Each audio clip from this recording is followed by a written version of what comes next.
island of Madeira is in the same latitude as the deserts of Morocco and Arizona, so it's usually hot and sunny, a sort of Portuguese Canary Island. Unsurprisingly, it's a favourite destination for the drivers of the European Rally Championship as they gather here for another coefficient 20 round of the series.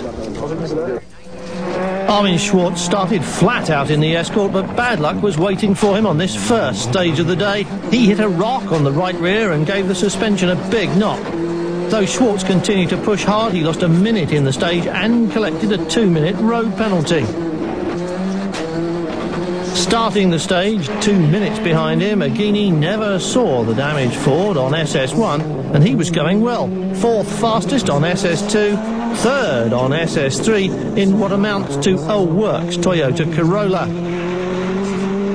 The big surprise was Lopez in a privateer Peugeot 306 kit car, the local man flying through the stages. On the limit all the time, he was the early leader with a car that's 95% the same as the works cars. Andrea Navarra had a flat tyre on SS3 and lost 32 seconds, dropping him back to 10th place on the leaderboard. Jose Carlos Macedo is another privateer with a near-works car, running third on the leaderboard. Lopez was fastest on 5 of the first 6 stages, leading Panizzi by a margin of 10 seconds. Not bad, considering that Panizzi is a world-class driver.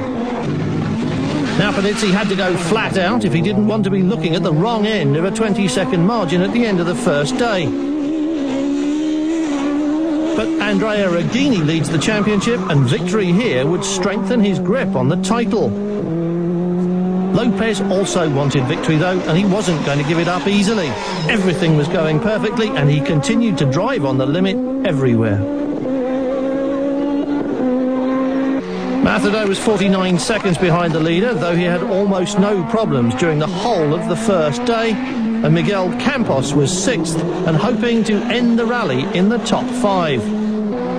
Armin Schwarz was trying to put the Escort straight again, but after that big contact with a local rock, it wasn't an easy task, especially since there was really nothing left to fight for anymore. At the end of the first day, the drivers returned to Funchal for the overnight halt, and at 7:30 next morning they began day 2 in the mountains, on wet roads and in some thick mist. Rally leader Lopez started as fast as day 1, but had to go over the limit to stay in front. He was equal fastest on the 3 first stages, with Andrea Aghini the man to beware of. And he planned to attack now when the wet hill roads suited the 4-wheel drives. Clearly, the 2-wheel drive cars were having traction problems, as he expected. Miguel Campos had already lost 1 place, and it seemed the rally would be decided this morning.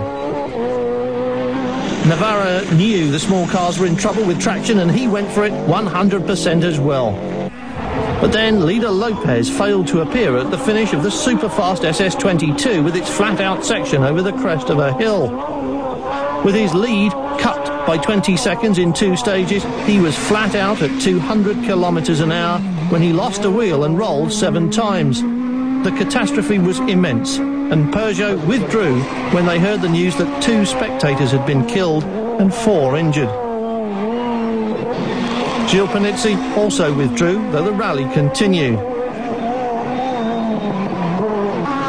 Now it was an easy victory for Aghini, who would have won anyway, and would have preferred it to end in well-earned triumph rather than tragedy.